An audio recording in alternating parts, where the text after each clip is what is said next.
And we're live. Welcome to my uh, sports YouTube channel, 6W Sports, where I do sports content and interview with athletes and sports related people. And today I have the chance to have an interview with a fighter that I had the chance to see fight at the Conflict 67 Mixed Martial Arts card in North Charleston, South Carolina. This kickboxer, Jayden Lane, who won that fight against Roberto Navarro. It was a very good fight. So he's my guest today. So Jaden, welcome to my YouTube channel. Pleasure to have you here, and so good to have you here, man. How are you? Good, man. Thanks for having me. No, thank you for accepting. So tell me, tell a little bit about your beginnings, where you grew up, and how do you start in mixed martial arts world? Well, I was born in Norfolk, Virginia, born and raised in South Carolina. I moved here when I was about 3 months years old, and I just been training and interested since I was about like 19, I would say, because I didn't have too much of an interest, but I grew up around it, watching like Anderson Silva, George St. Pierre, all those guys, Nick Diaz, and I started training around, I would say 20. That's when I really got interested in it. And then I got my first fight 9 months after that, and it's been up ever since. Oh, wow, very interesting. So you got your story because you like to watching all the guys from the 2000s, so the UFC legends like Anderson Silva, Saint Pierce, and all those guys. Absolutely. My favorite fighter of all time is Nick Diaz. And that's what really got me started. I was watching Nick Diaz, Jorge Masvidal, a lot of other guys, but I couldn't start necessarily because of the pandemic. It was in 2020. So I just waited around until about 2022. And that's when I really started training and really got into Muay Thai and stuff afterwards. Okay. So how many fights you have so far? I've had 4 fights, 2 kickboxing, and 2 Muay Thai fights. And my record through all 4 of them, I have 2 wins, 1 loss, and 1 draw out of all the 4 fights. So Okay, talk a little about your last fight with Roberto Navarro, who I had a chance to see at the North Charleston Athletic Center in North Charleston, which was a part of the Conflict 67 MMA card. So how do you remember that fight? How was it? it was really good. We trained like I would say an 8 week camp for that one.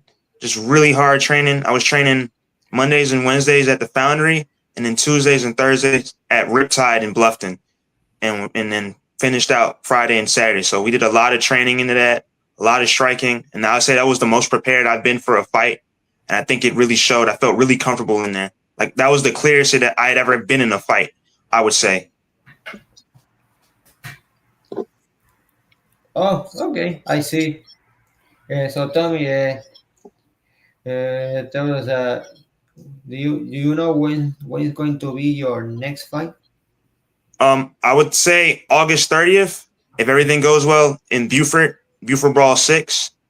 And I just want to like get out there and get another win and potentially be on track for a title shot or something like that. Because I think my last fight was really good. It was a good impression I think I made. And I just want to keep gaining with the momentum after that, I would say. Okay, say beautiful bro and beautiful bro. That's like a beautiful bro. That's really like an MMA card. It's MMA mixed in with like some kickboxing and some grappling. Yeah, mostly an MMA card.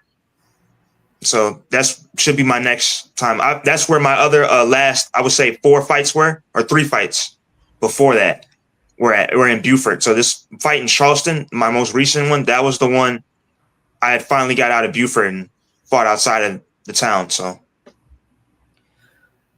Oh, so that last your last fight was in the first outside of your pretty much, let's say, your hometown, Beaufort. mhm. How do you like the experience of fighting here in North Charleston? Oh, it was definitely different. It's just like if everything feels larger in a bigger city, I would say. It was just great. The experience, the atmosphere, it was just like nice, especially being in front of a bigger crowd this time. It just like I think the nerves were a lot more nerves. I felt a lot different, more scared coming in this one, but that one it had me really excited. I like fighting outside of the Buford, I would say. Oh, okay. And so tell me, what do you think is the hardest part of having a career as a kickboxer or Muay Thai fighter? What do you think is the hardest part or the most difficult thing or part? I would say the hardest part probably would be like time management and just like showing up and training because it's easy to say, oh, I want to do a fight. I want to be in the cage, but a lot of work goes into it. I would say it's like a part-time job and you're not even getting the benefits of it. You're not even really getting paid at all. So it's really something that you have to really want to do and you have to have a real passion for it, I would say. So I would say that's probably like the hardest side of it, especially when other things are going around and injuries as well. Injuries is a big factor because I say like before, like last year was a complete wash for me. I had a concussion and Oof. a lot of different things came up. I had fight camps fall through and stuff like that. So that's a big factor as well. Just staying passionate through it, I would say. Wow, you had a concussion in a prior fight? Oh no, it was just like sparring and stuff like Oh, that. Training can get kind of extreme sometimes. So what I'm saying, but that's just a part of the game, I would say. oh, okay. And you ever had to deal with a situation like an opponent had to pull out of a fight because of an injury or another reason? You ever had to go through that? Most certainly, I would say. Well, I had a concussion. I had a fight. Like I got the concussion 2 weeks before it, like about last May, and I had to pull out of the fight. And then I had a fight camp after for boxing, and we couldn't find an opponent. So that was just a complete wash entirely. So it's been a couple of times, and it can happen. But with amateurs, it's like it's not the most reliable, saying type of system to get the most fights with so much variables go into it. I say. Uh, okay. And how many more amateur fights like would you like to have before turning pro? If you're plan of turning professional one day. Mm. Well, I would say as much as possible, at least in like the 25 to 30 range, if I can stay active and everything. Because I would say amateurs is the best just to get experience and to keep growing. It's not really about winning or losing. It's about just experience. And you wouldn't want to go pro too early and then face the repercussions of not being ready when you could take all the time you can to get experience, fight everybody, and have every like fighting style you can possibly see. So that's the goal. Just like try and really get the numbers up about 25 to 30 fights, get a belt, get a lot of exposure and stuff like that too. Because it is as much of a fighting game. It is an entertainment industry as well. So get some traction, get some buzz going, and then turn pro eventually after a couple of fights. A lot more actually. So Okay. And tell us a little about the fighting scene or maybe the mixed martial arts kickboxing scene here in South Carolina. Do you think like there's like a lot of good fighters that have like I don't know like potential like to turn pro and win a championship at pro level? How do you see it? oh yeah, it's a lot of guys out here. There's a lot of different gyms and many places that you see train. Even places that like aren't that big, like Riptide or something like that in Bluffton. What I'm saying? There's a lot of guys, a lot of young guys. Charleston Muay Thai. I know there's a couple more upstate, like Spartan Academy and stuff like that, but it's a lot of talent here. And it makes you want to push and grow harder because it's not going to be an easy route through a lot of these guys in this area, especially with a lot of talent. I think there's talent everywhere, but I think we do have a lot of talent in South Carolina for sure. Yeah, yeah. Oh, so you think there's a lot of people despite that South Carolina is like not that much of a big market in terms of the fighting business. Yeah, I wouldn't say it's like a big market, but it's just like I feel like in any area, there's always like talent around, and it's just a matter of like finding like diamonds in the rough in a way. I would say that's how I would put it. It's a lot of guys that are unknown, and I think they'll be known pretty soon, in my opinion. Okay, and let me ask you something. Do you like watching MMA? Do you like watching like the UFC? Oh, especially. I love watching fighting, because it's what got me into it. You know what I'm saying? I can't like do the sport and just not watch it. That wouldn't make much sense, but I try to watch as much as I can, or at least like two or three fights a day, just YouTube. And then when the events come on, watch it. I feel like you always, especially if you're fighting and you want to get better, you always have to just keep studying and just looking at it. Cause at a point, it's like you want to be at the top of your level. And it's really not just for entertainment purposes, but just to be the best possibly you can be. Okay, and besides, besides doing Muay Thai or kickboxing, would you like to try another martial art if you ever done another one before? Um, yeah, especially I would say at least try some grappling or like an MMA fight eventually. But it's just the way it's just set up. I feel like I want to be the best kickboxer I possibly can before I switch disciplines and stuff like that. Because it's really hard. I would say you split your training time in like half kind, and when you want to do MMA, like there's wrestling and grappling and boxing, kickboxing. You can't be great at all four of them. So something has to sacrifice. And I wouldn't want to sacrifice my training right now at this point currently to try and do MMA. But most certainly in the future, if like a year from now, maybe just see how it plays out. Oh, okay. And if you still watch the UFC, which fighters do you like to watch now? Oh man, it's like there's so many, like for sure. I mean, I know you probably heard of Ilya Taporia Oh, or of whatever. course. Yes. Oh man, he's amazing. Like his striking is just like next level. I would say Ilya Taporia, like Dustin Poirier, he's having his last fight this 2 weeks from now, I think. But so all the guys, like I would say the strikers really appeal to me the most because I kickbox obviously, and like Dustin Poirier, Corey Sandhagen, um, it's a couple more guys I would like to name. Is Israel Adesanya is a great one. Just a lot of guys because there's so much great guys watching MMA. It's just as good as kickboxing almost. Okay. And do you also watch like Muay Thai or kickboxing? Is there any Muay Thai or kickboxers that you like to watch? Most certainly, I would say my favorite because I went to the seminar for Tiffany Van Soos. She's like the greatest like woman striker. I would say for my money all time, and like a couple other guys, but more like legends and stuff like that. I like to keep up with the current stuff, but like a lot of the older stuff is like readily available at any time. So that's what I usually like to watch. Some Bacau, Masato, Rico Verhoeven, all the old heavyweights, K1 heavyweights, Takaru. There's so much people to name. It's just crazy. It's a big world. Okay.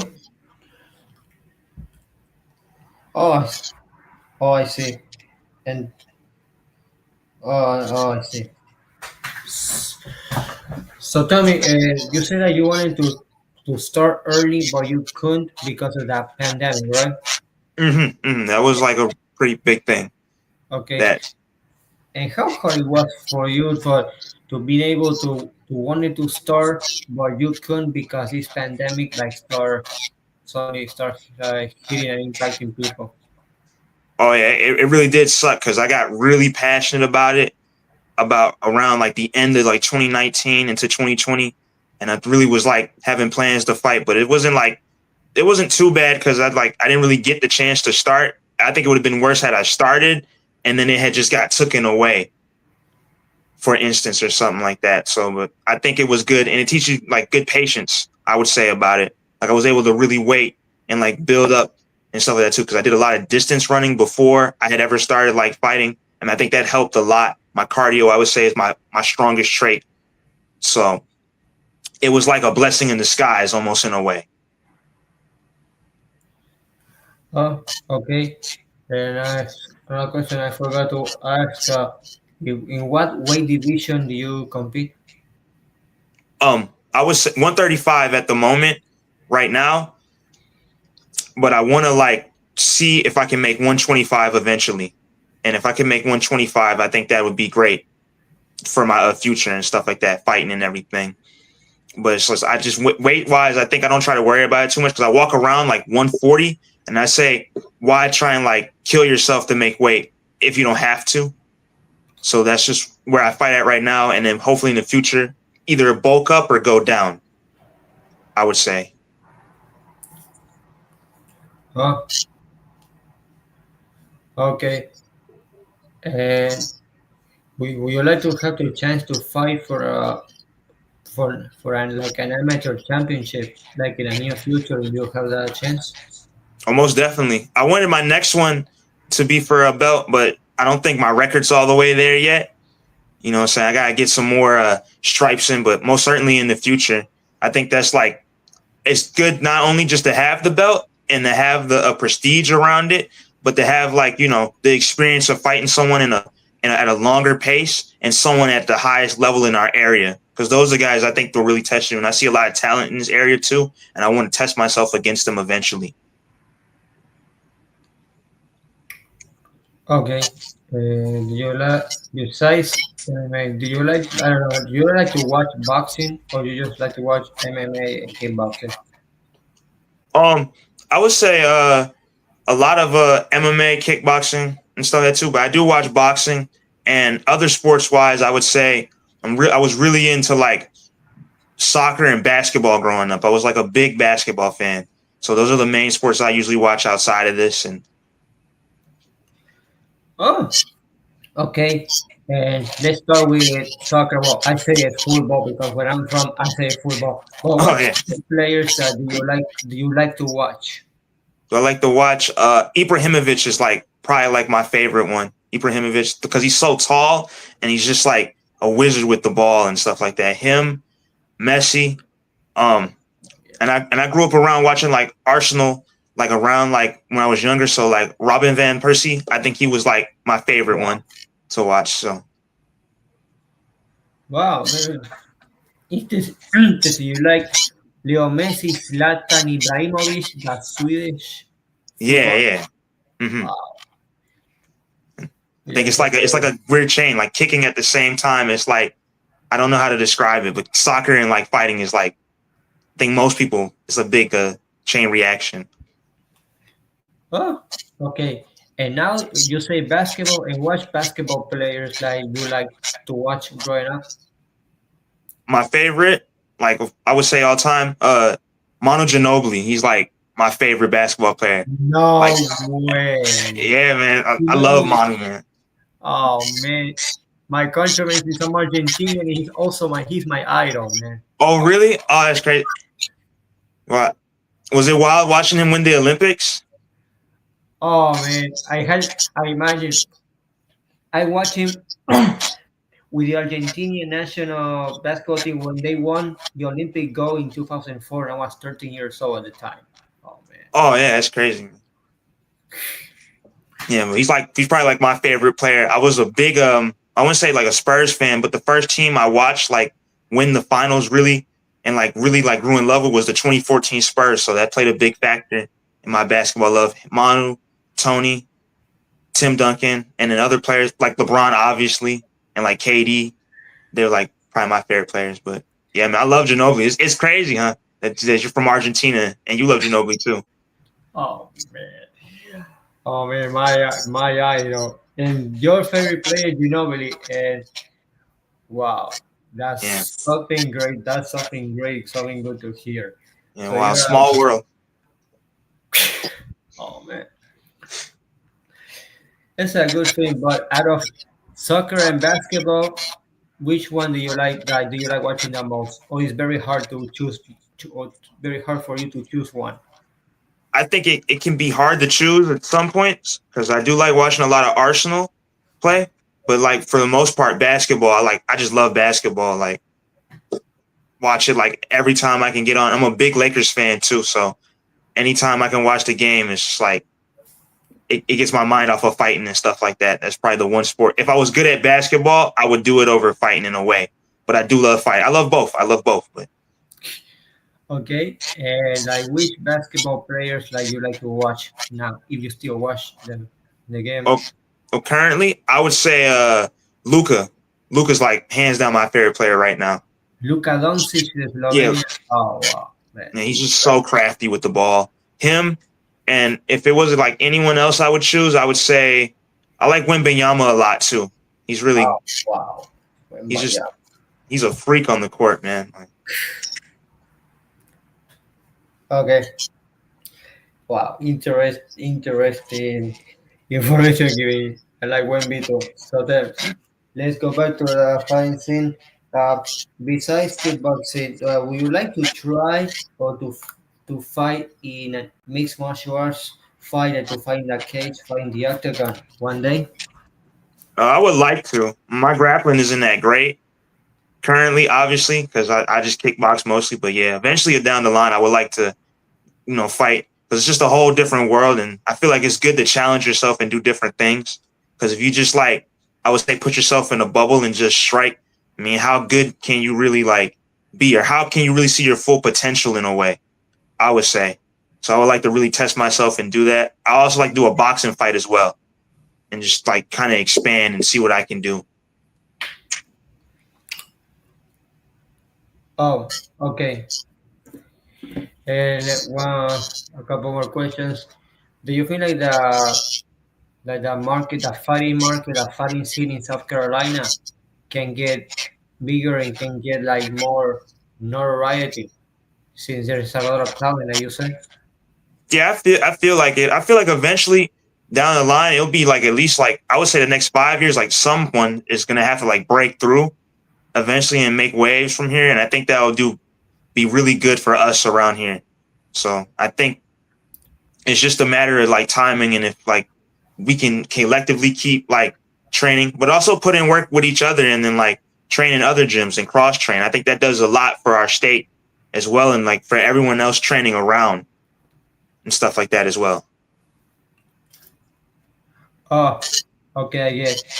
And one more thing, if you turn pro, or you say to be a pro fighter in where Muay Thai, kickboxing, or mixed martial arts, would you like to fight like would you like to fight in the UFC one day or to fight in one of the major kickboxing or Muay Thai companies or promotion companies one day?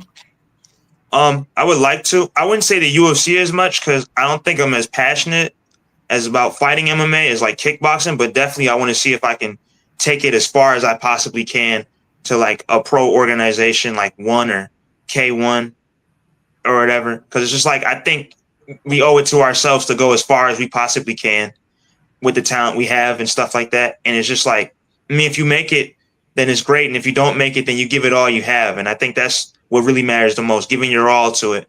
So yeah, I want to see as far as I can go. That's how far I want to take it. Okay.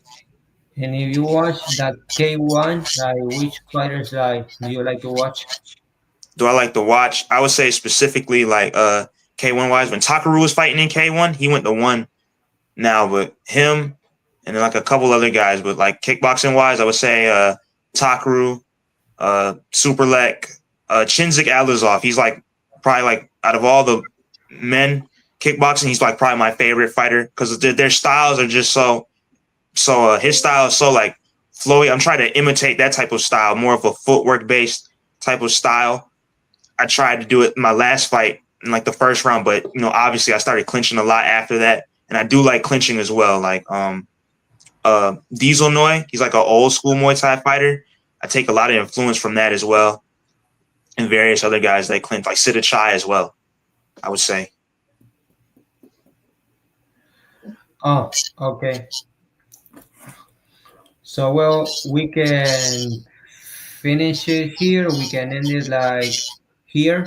So we can end it here. So well, Jaden, it was good to hear you. Thanks for accepting. Good to hear you about your life, your fighting career. Well, best of luck in your fighting career and your future goals. And well, look forward to keep seeing you fight. All right, Appreciate it. thank you for having me. I appreciate the opportunity. Okay, sure. All right, Bye. all right, bye.